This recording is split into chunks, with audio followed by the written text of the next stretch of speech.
Chiang Mai Temple is Chiang Mai's oldest temple and the first temple within the city walls. It was built in 1839 at the same time as Chiang Mai.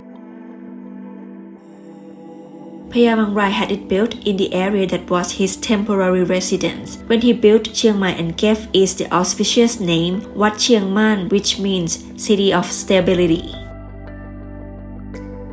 His Majesty graciously authorized the construction of a pagoda at Ban Chiang Mai's dormitory. It is surrounded by 16 elephant sculptures influenced by Sukhothai art. The elephants that surround the base of the pagoda are believed to represent the preservation of Buddhism.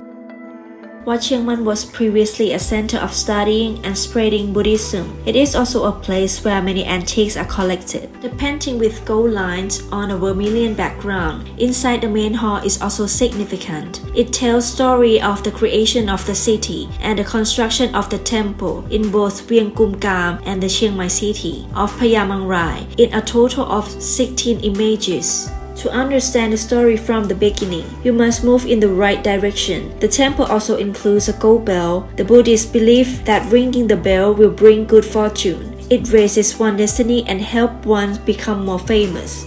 Like the hollow sound of the bell. Belief and astrology are two things that Thai people have involved with for a long time. Fortune telling is an ancient science that can provide spiritual guidance to those who desire to know their own fate.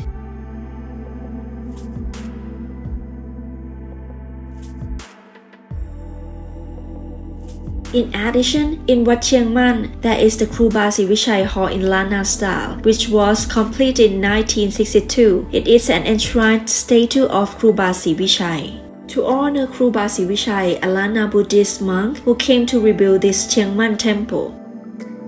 Anyone who wants to experience the ambience of Chiang Mai First Temple or want to visit and ring the bell to make your future better, you should visit Wat Chiang.